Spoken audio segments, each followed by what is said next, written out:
모세가 이끄는 이스라엘 백성이 출애굽해서 광야 40년을 거쳐서 약속의 땅 가나안 앞에 도착했습니다. 요단강만 건너면 가나안입니다. 물론 가나안만 약속의 땅은 아니라는 거 우리 나누어 왔죠. 본래 하나님께서 주신 약속의 땅은 지중에서부터 유브라데까지 온 세상이 약속의 땅입니다. 하지만 그 온 세상을 향해서 나가기 위해 가나안은 교두보가 되는 땅이어서 그 중요성도 굉장히 큽니다. 하나님께서 모세는 가나안에 못 들어간다 말씀하셨죠.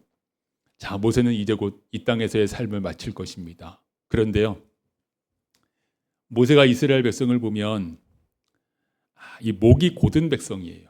광야 생활 내내 반역했고 가나안 땅에 들어가서도 하나님께 반역했다가 또 징계받고 하여튼 난리를 피울 것이 내다 보이는 거예요. 그래서 있는 힘을 다해서 그렇게 하지 말라고, 그러지 말라고, 그래서 축복 다 까먹지 말라고 온 힘을 다해서 말씀을 전합니다. 그것이 신명기입니다. 신명기의 한 글자 한 글자 안에 그런 상상도예요. 모세가 숨이 얼마 안 남았거든요.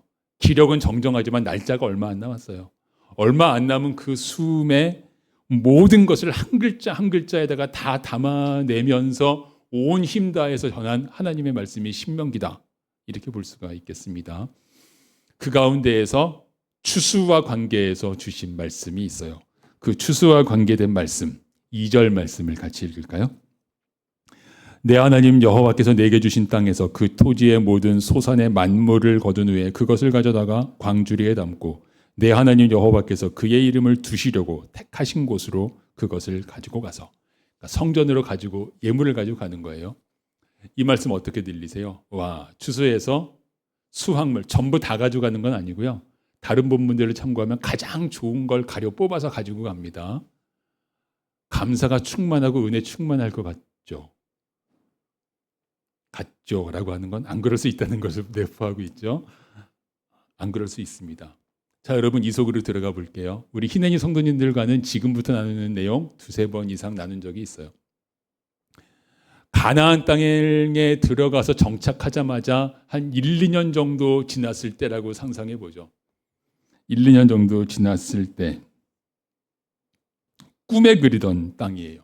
그런데 가나안은 농사짓기에 좋은 땅이 아니에요. 애굽과 비교한다면 이집트, 애굽은 나일강 주변으로 관계 사업이 발달했고 수차라는 시스템으로 물을 저장했다 공급하기도 하고 강수량도 많고 농사짓기 좋은 땅이에요. 가나안은 관계 사업이 발달하기가 어려운 지형이에요. 물론 나중에 웅덩이를 파서 물도 저장하고 하지만 아직은 그런 것도 아니에요. 그리고 강수량 자체가 매우 적어요. 그러니까 성경에 보면 가뭄 참 많이 나오잖아요. 가뭄이 툭하면 가뭄이에요. 툭하면 가뭄이고 물을 저장하기도 힘들고 물을 저장했다가 가져오는 관계사업 발달하지 못했고, 그러니까 비 안 오면 그냥 끝장인 땅이에요. 이런 땅이다. 근데 이것보다 더 큰 문제가 있습니다. 농사짓기 어려운 또 더 큰 문제. 성도님들은 기억도 하실 거예요. 이스라엘 백성은 농사지어 본 적이 없어요. 광야에서 태어난 백성은 광야에서 떠돌아다니면서 언제 농사를 지어봤겠어요. 그리고 출애굽 때 미성년이었던 사람들은 지금 모세가 이 말씀 전할 때 노년이 돼서 앞에 있죠. 하지만 미성년이었고 애굽에서 이스라엘 백성은 농사를 지은 게 아니라 그 벽돌 만들었잖아요. 그러니까 농사는 그저 텃밭에 깻잎이나 몇 장, 말하자면 우리로 친다면 그런 거나 몇 장 심었을지 모르지만 농사 경험이 없다고요. 농사 경험이 하나도 없는데 1년 동안 농사를 지었어요. 풍작이 들었을까요? 제 경험으로는 이럴 때 믿음이 좋은 권사님들은 늘 아멘 하시는 분들이 계세요. 그래도 풍작이 들었으리라고. 그 믿음은 귀한데 풍작이 들었을 가능성은 별로 없다. 흉작이에요. 거둔 게 별로 없어. 거둔 게 별로 없는 가운데 축정이 중에서 그나마 좀 나은 거 가지고 하나님 앞에 가지고 나왔어요. 뭐라고 기도할까요? 뭐라고 기도할까요? 하나님께서 가나안 백성 다 멸하라 그러셨지만 이스라엘이 다 멸하지 못했어요. 가나안 사람들의 농사 짓는 땅이 바로 옆에 보여요. 그들은요, 대대로 농사지어온 농사 전문가들이잖아요. 그러니까 그 땅은 그야말로 황금물결 막 풍성해요. 그리고 이스라엘 백성들 중에서 어떤 사람들은 그들이 농사 잘 지으니까 가서 배우기도 합니다. 농사법을 배우면서 바알 신앙도 배웁니다. 바알한테 제사해야 풍작 든다고 이러니까. 그런 사람들은 농사법 배우면서 조금 날지도 모르겠어요. 하지만 수많은 이스라엘 백성들은 가나안 정착 초기에는 수확물이 별로 없다. 이거 가지고 광야에선 괜찮았어요. 만나가 매일 내리니까 먹을 거 걱정은 없었는데 이거 가지고 1년 동안 먹고 살아야 돼. 이거 가지고 우리 가족 어떻게 먹고 살지? 이 가운데에서 좋은 거 가려 뽑아가지고 하나님 앞에 가지고 나왔단 말이에요. 뭐라고 기도할까? 이때 뭐라고 기도할까? 이렇게 기도를 시작하라고 합니다. 같이 읽을까요? 기도의 시작. 너는 또 내 하나님 여호와 앞에 아뢰기를 내 조상은 방랑하는 아람 사람으로서 애굽에 내려가 거기에서 소수로 거류하였더니 거기에서 크고 강하고 번성한 민족이 되었는데 애굽 사람이 우리를 학대하며 우리를 괴롭히며 우리에게 중노동을 시키므로. 좀 이상하죠. 추수감사 기도를 드리는데 내 조상을 기억하고 있어요. 자, 조상을 기억하네. 내 조상은 방랑하는 사람이었어요. 여러분, 아브라함을 생각하면 아브라함의 평생 땅을 가진 게 있었을까요? 있었어요. 요만큼. 아내 사라의 무덤 만드느라고. 사라의 무덤 만들기 위한 요만큼 땅 가진 거 말고는 뭐 농사 짓는다든가 집 짓는다든가 이런 땅은 없었습니다. 아람 사람이라는 거는 아브라함의 출신지인데 저 동쪽 멀리 유브라데 강변이죠. 유브라데 강변에서 가나안 땅까지 거리는 직선 거리는 좀 더 가깝지만 유브라데에서 가나안으로 올 때 이렇게 북쪽으로 갔다가 내려오거든요. 이 이동 거리를 치면 약 1,500km 정도 된다고 해요. 그 시절에 1,500km 거리면 오기 쉽지 않은 거리입니다. 먼 데서 온 떠돌이에요. 아브라함 저 어디 뭐 거기서 왔대. 떠돌이고 땅도 없어. 우리 조상은 그런 사람이었어요. 그러니까 하나님께 추수 감사를 드리는데 내가 지금 가진 게 없고 이것도 추수라고?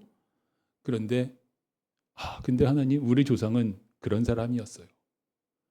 이것밖에 안 됐었어요. 그렇게 살다가 아브라함의 손자 야곱 때에 야곱의 가족들이 애굽에 내려갔죠. 우여곡절을 거쳐서 한 70명 내려갔어요. 그리고 얼마 안 지나서 다 노예가 됐죠. 400년 동안 노예 생활을 했습니다.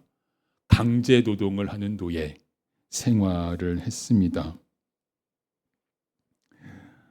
우리 조상은 그랬어요, 하나님. 우리 조상은 그랬어요. 추수에 대한 내용을 기억하기에 앞서서 우리 조상 그랬었는데 나 지금 땅에서 농사 짓고 있네요. 우리 조상 그랬는데 나 지금 땅에서 농사 짓고 있네요. 하나님. 하나님. 여기서부터 하나님 앞에 기도를 시작하라는 것입니다. 조상 때부터 얼마나 큰 은혜 가운데 살아왔는지 하나님 은혜 아니면 죽을 수밖에 없었어요. 나중에 수확이 많아질 때도 있겠죠. 수확이 많아도 드리면서 똑같이 기도하면서 하나님 정말 감사하게 이렇게 많은 수확이 있었는데 돌아보면 내 조상은 떠돌아다니는 떠돌이 아람 사람이었고요. 우리 조상은 애굽에서 노예였어요. 그런데 이만큼을 주셨네요, 하나님. 여기서부터 너희의 기도를 시작하라 하는 것입니다. 우리에게 적용해 볼까요? 우리의 조상은 하나님을 알지 못했습니다. 그죠? 선교되기 전에 하나님을 알지 못했습니다. 그런데 우리는 하나님을 알 수 있는 은혜를 입었습니다. 우리 조상은요, 그리고 우리들 다수도 죄와 죽음에 매여서 썩어질 것을 영원한 것인 줄 알고 살았어요. 제가 새벽 기도회 때 요즘 로마서를 읽어가다가 썩지 아니하는 것과 썩어지는 것을 하다가 썩어지지 아니하는 돈 그러다가 가만히 있지 내가 무슨 말하고 있나 이렇게 했던 적이 있는데 마치 돈이 썩어지지 않는 것처럼 생각하고 살기도 한단 말이죠. 이스라엘 백성은 애굽에서 육적으로 고통을 받았다면 우리는 죄와 육신 가운데 영적으로 고통받고 있습니다. 근데 영적으로 고통받는 사람들은 자기가 영적으로 고통받는지 몰라요. 때로는 이기고 때로는 지고 때로는 의기양양하고 때로는 푹 꺼지고 그냥 그것을 반복하면서 살아갑니다. 추석에 가족이 모이면 우리를 돌아보는 거예요. 우리 믿은 다음에도 주님 사실 우리 이거밖에 안 돼요. 얼마나 얄팍하고 얼마나 냄비 같은지 막 승리하면 좋았다가 뭐 좀 건강 안 좋고 좀 이러면 막 떨어졌다가 우리의 조상은 방랑하는 아람 사람이었고 우리들은 죄와 죽음의 노예였고 썩어지는 것에 매달려서 살아가는 사람들이었어요. 여기서부터 너희들의 고백을 시작하자. 그 다음입니다. 읽겠습니다. 우리가 우리 조상의 하나님 여호와께 부르짖었더니 여호와께서 우리 음성을 들으시고 우리의 고통과 신고와 압제를 보시고 부르짖었더니 세상에 들으셨어요. 그리고 보셨어요. 아직 해결까지는 안 갔는데 해결에 앞서서 하나님께서 이 아픔에 공감하셨어요. 네가 진짜 아프구나. 네가 진짜 아프구나. 그리고 보셨어요. 그리고 함께 하셨습니다. 아브라함이 떠돌이였을 때에도 들으시고 보시고 함께 하셨고 노예 생활을 할 때에도 들으시고 보시고 함께 하셨고 지금 막 농사는 지어야 되는데 뭐 이거 어떻게 하라고? 뭐 이러고 있는 나에게도 들으시고 보시고 함께 하시고 하나님은 이렇게 함께하고 계세요. 수확물이 적으면 적은 대로 많으면 많은 대로 이 고백을 하나님께 드립니다. 사실 많을 수도 있는데 오늘 제 묵상은 수확물이 적은 쪽으로 좀 치우쳐 있어요. 치우치게 됐어요. 이렇게 된 이유는 성도님들 가운데에서도 오늘날 수확물이 많다고는 할 수 없는 어려운 여건 가운데 있는 분들이 어쩌면 비율로는 좀 더 많으리라 싶기도 해서 이렇게 수확물이 적은 가운데에서 주님 이렇게 고백하는 것입니다. 이렇게 힘들지만 돌아봅니다. 주님께서는 우리 조상의 고통에 그리고 지금 우리의 고통에 함께 하셨습니다. 우리 영혼은 아까 잠깐 영혼이 죄와 죽음에 매여 있다는 것을 얘기했지만 하나님과 단절되면 고통스러워하죠. 근데 문제는 사람은 하나님과 단절됐기 때문에 자기 영혼이 고통스러워한다는 것을 알지 못하는 경우가 많다는 거예요. 하나님을 외면하고 살기 때문에 영혼이 고통스러워하는데 그걸 깨닫지 못하니까 다른 방법으로 채우려고 그러잖아요. 썩어질 것들을 많이 모아가지고 그걸 가지고 하나님과 만나지 못하는 이 허전함을 채우려고 하는데 아무리 이걸 많이 모아봤자 목이 마른데 밥 아무리 먹어봤자 목마름이 해소되는 거 아니잖아요. 이제 그러면서 살아가는 것이 우리의 인생인데 그게 바로 애굽입니다. 썩어질 것에 매여서 개인적으로 저의 젊은 날도 사실은 그랬습니다. 야망이라 그러고 꿈이라 그러지만 생각하면 썩어질 것들에 많이 매여 있었고 심지어는 목회자가 된 다음에도 꽤 긴 세월을 그랬습니다. 목회라는 이름 아래 있지만 썩어지는 것에다가 제 마음을 많이 두고 뭐 이러고 살기도 했단 말이에요. 제 이야기를 더 나누지는 않겠습니다. 그런데 하나님께서 그런 나를 버리지 않으시고 함께 하셨다. 내 영혼은 그때 고통하고 있었는데 나는 내 영혼의 고통을 느끼지 못한 채로 막 바깥에서 찾느라고 애쓰고 있는데 우리의 영혼이 부르짖고 있으니까 그 영혼의 부르짖음을 하나님께서 들으시고 보시고 고통에 함께 하셨다. 이것이 이 신명기의 고백을 우리에게로 가져오면 우리의 고백이 될 거예요. 하나님께서 이렇게 함께 하셨나이다. 추석에 가족이 모였을 때 우리의 조상, 우리들의 상태 이것을 먼저 알으면서 이렇게 내가 말도 안 되는데 이렇게 내가 진짜 말도 안 되는데 그런 우리와 하나님께서 함께 하셨나이다 하는 고백을 가족이 함께 할 수가 있을까요? 그리고 이 고백에서 그 다음 좀 더 가까이로 이제 이어집니다. 그 다음 읽겠습니다. 여호와께서 강한 손과 편팔과 큰 위엄과 이적과 기사로 우리를 애굽에서 인도하여 내시고 애굽은 나라 이름만이 아니에요. 애굽은 상징인데 상징으로 볼 수 있는데 우리에게는 말하자면 내 힘으로는 벗어날 수 없는 강력한 적 이게 애굽이죠. 애굽에서 노예 생활하면서 이스라엘 백성이 자기 힘으로는 그 당시에 초강대국이었던 애굽에서 벗어날 수 없었잖아요. 우리 힘으로 벗어날 수 없는 강대한 적, 이것을 애굽이라 이렇게 표현할 수 있겠습니다. 여기까지 정리하면 너희들은 추석에 가족이 모이면 감사하는 마음이 있죠. 먼저 돌아보라. 우리의 조상은 방랑하는 아람 사람이었어요. 우리들은 이렇게 비천했고요. 우리들은 죄와 욕심에 매여 있었습니다. 그리고 우리로는 그 죄와 욕심에서 벗어나는 게 불가능했는데 하나님께서 강한 손과 편팔과 큰 위험과 이적과 기사로, 이 5가지가 거의 비슷한 뜻인데요. 비슷한 단어를 겹쳐 쓰는 건 강조하는 거죠. 내 힘으로는 극복 불가능한데 하나님의 강력한 능력으로, 오직 하나님의 능력으로 나를 건져내셨나이다. 인도하여 내셨나이다. 이렇게 고백을 합니다. 근데 애굽에서 인도하여 내셨다는 데에서 좀 더 머물러서 묵상해 보게 됩니다. 이스라엘 백성이요, 애굽에서 출애굽을 한 다음에 애굽을 다시는 생각 안 했냐 하면 툭 하면 애굽으로 돌아간다 그랬죠. 먹을 거 없으면 애굽으로 돌아간다 그러고, 가나안 백성이 강하다 그러면 또 애굽으로 돌아간다 그러고, 애굽으로 돌아가자 거기는 고깃가마가 있었어. 어쩌면 우리들도 신앙생활을 시작한 다음에도 애굽으로 돌아가자 어쩌면 이러고 있는지도 모르겠어요. 썩지 아니하는 하나님의 영광을 만났는데 자꾸 내 마음이 썩어지는 것 쪽으로 가서, 썩어지는 것도 필요하죠. 뭐 안 먹고 살 수는 없으니까. 하지만 기도 제목의 중심은 썩어지는 것에 있고 애굽으로 돌아가 버려 있는 그런 나의 모습이 있습니다. 그런 우리들을 주님께서 강한 손과 표심팔과 큰 위엄과 이적과 기사로 이끌어내셔서 우리 지금 여기에 있는 거예요. 여러분 애굽에 계시지 않았어요? 신앙생활 시작한 다음에도 애굽에 나 애굽이 좋다고 금방 애굽으로 돌아가자 애굽에 가 있는데 하나님께서 강한 손과 표심팔로 건져내셨으니까 지금 여기에 있단 말입니다. 그 은혜를 기억한다. 나에게 임하신 하나님의 기적, 나의 욕심과 악의와 시기와, 로마서 1장의 표현을 따른다면 불의, 추악, 탐욕, 악의, 분쟁, 시기, 악독, 이런 악덕 목록이 쭉 있는데 그런 것에서 주님께서 건져주셔서 우리를 이렇게 은혜 가운데로 인도하여 내셨습니다. 이렇게 모이면 우리가 어떤 존재였고 어떤 은혜를 입었는가, 이거를 기억하다 보면은요, 지금 수확이 좀 적은 거는 별 문제가 아니야.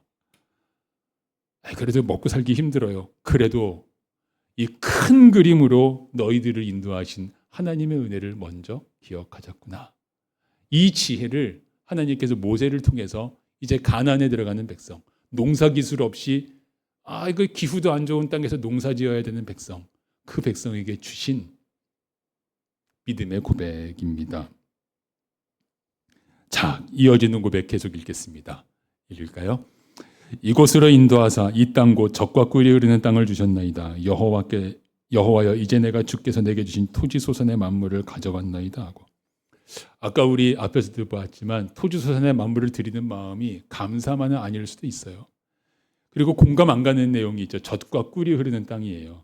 그러니까 원어를 볼 수도 있어요. 뭐 젖은 뭐고 꿀은 뭐고. 우리가 생각하는 젖과 꿀하고 조금 다른 면이 있지만 그런 건 오늘은 생략. 하여튼 최고의 땅을 주셨다는 거예요. 농사짓기에 합당한 가장 최고의 땅을 주셨나이다. 그래서 가져왔나이다. 최고의 땅 아니잖아요.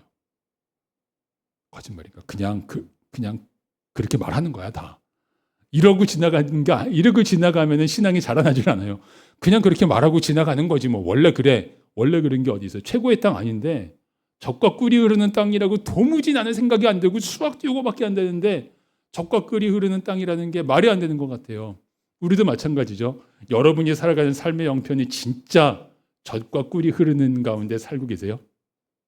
건강이든 경제적인 형편이든 뭐 여러 가지 면으로 진짜 나는 젖과 꿀이 막 철철 넘쳐 흘러요. 아니시잖아요. 그죠? 공감하지 않으시는 게 젖과 꿀이 흐른다고 그래도 느끼고 계신 거 같아요. 우리들 그러고 산단 말이에요. 그래서 질문을 하게 됩니다. 하나님, 젖과 꿀이 흐르는 땅은 말이 안 되는 것 같아요. 사실 젖과 꿀이 흐르는 땅은 아니에요. 하고 좀 제가 못되게 질문을 잘 하거든요. 성경 읽으면서 질문하면서 응답을 받습니다. 지금부터 나누는 내용은요, 제가 잘하는 성경 원어를 살피니 이런 게 아니고 저에게 아주 개인적으로 주신 말씀이어서 제가 지금부터 나누는 말씀을 그거 성경 원어로 보면 이런 뜻이래 이렇게 나가서 나누시면 우리 교회 이단인 줄 압니다. 그러니까 지금부터 제가 나누는 내용은 원어상 이렇다는 게 아니고 저에게 아주 개인적으로 주신 말씀이에요. 주님, 젖과 꿀이 흐르는 땅이 아니에요. 저에게 주신 은혜는 이런 것이었습니다. 젖과 꿀이 흐르는 땅이란 이런 땅이야. 하나님께서 꿀이 뚝뚝 떨어지는 눈으로 너희를 바라보시고 너희와 함께 하시는 땅이란 뜻이야. 그 외에 사랑하는 사람끼리 보면 서로 꿀이 뚝뚝 떨어진다고 그러잖아요. 하나님께서 너희를 보시는데 꿀이 뚝뚝 떨어지는 눈으로 너희를 보시고 그렇게 함께 하시니까 젖과 꿀이 흐르는 땅이지. 이게 저에게 주시는 원어상의 의미라는 게 아니라 이게 저에게 주시는 은혜였어요. 자, 하나님께서 인도하여 주세요. 그리고 나를 참아주세요. 내가 얼마나 못됐는데 나를 참아주시고요. 성장시켜 주시고요. 기도하면 그 기도 들어주시고요. 기적을 베풀어 주시고요. 그러니까 기후가 좀 나쁘면 하나님 비 안 와요. 어떻게 해요? 수확이 좀 적으면 하나님 올해는 수확이 이게 뭐예요? 하나님과 나누고 하나님께 아뢰고 기적을 구하고 이러면서 사는데 이러고 있는 동안 하나님께서 나를 보시는 눈이 막 꿀이 떨어져 있는 눈이니까 젖과 꿀이 흐르는 땅이라고. 잠깐 여기 하나님 계시다고 생각하시고 하나님의 꿀뚝뚝 떨어지는 눈길이 상상이 되시나요? 그래서 젖과 꿀이 흐르는 땅이다. 때로는 곤경이 너무 깊습니다. 극복해야 할 문제가 거대합니다. 지금 제 개인적인 인생에도요. 문제는 너무 큰데 도무지 해결의 길이 안 보여라는 거 있거든요.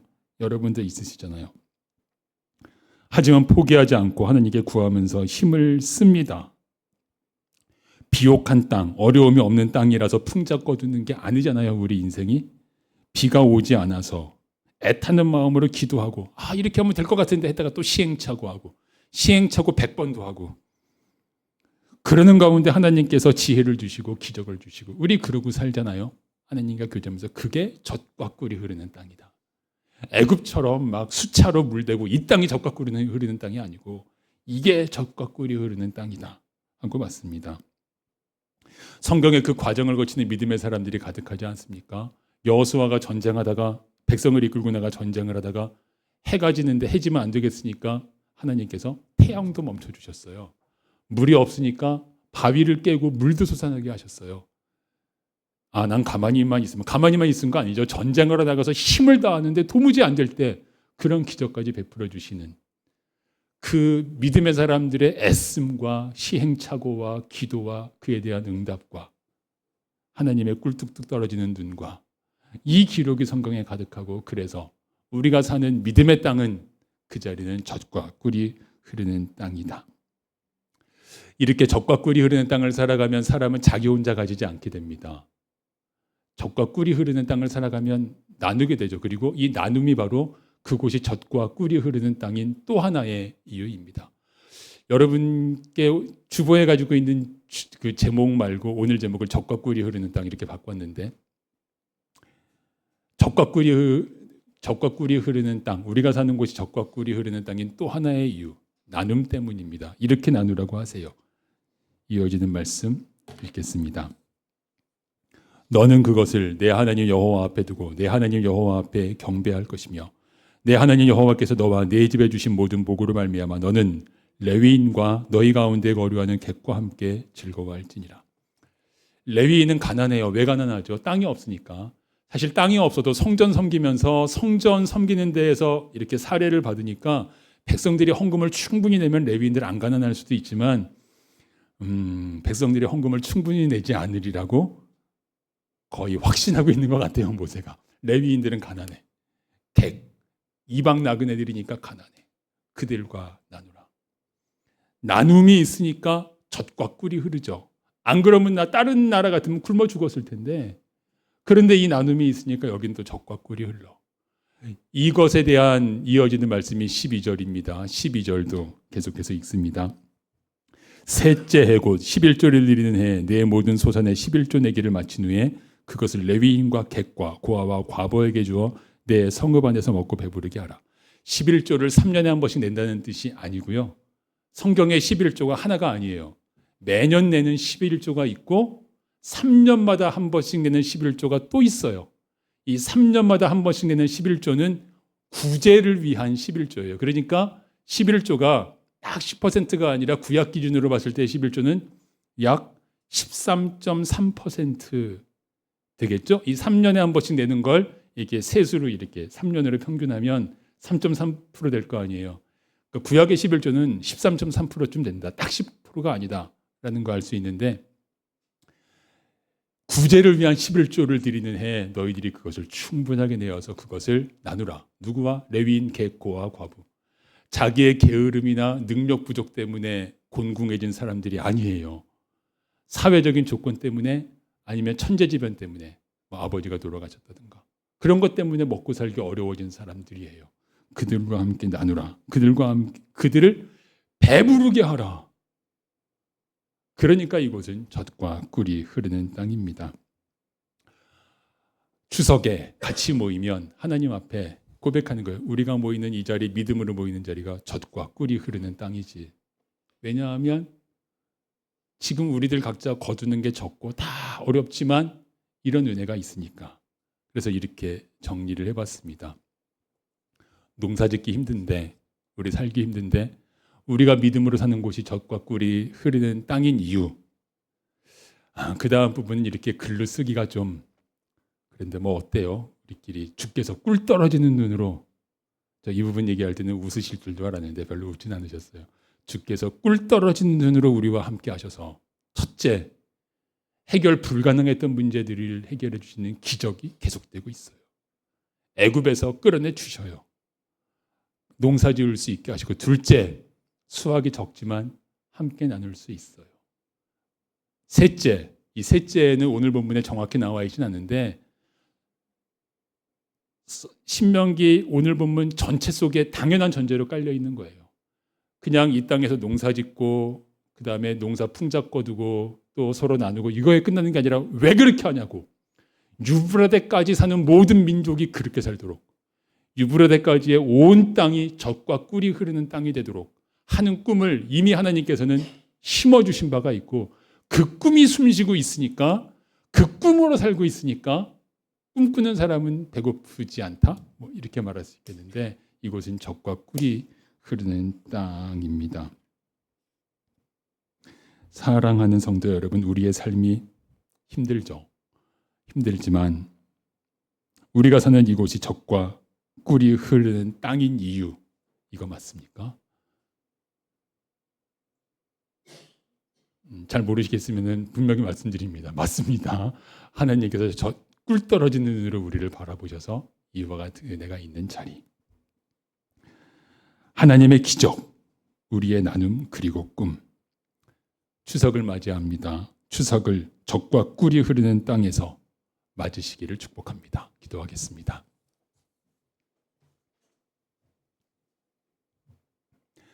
하나님 아버지, 우리 조상은 방랑하는 아람 사람이었나이다 하는 이 고백처럼 믿음 없고 애굽이 다인 줄 알고 애굽에 매이고 썩어질 것에 매여 있던 우리에게 이와 같은 은혜를 주셔서 이 모든 어려움 속에서도 우리가 믿음으로 기도하는 이곳이 젖과 꿀이 흐르는 땅인 것을 고백하며 주님의 은혜를 구합니다. 주님, 이제 추석을 맞이하게 되는데 성도들이 발길 닿는 그 곳곳에서 모이는 자리에서 가족이 함께하는 자리에서 젖과 꿀이 흐르는 믿음의 땅을 살고 있음을 감사하며 은혜에 충만하게 하옵소서. 예수 그리스도의 이름으로 기도드립니다. 아멘.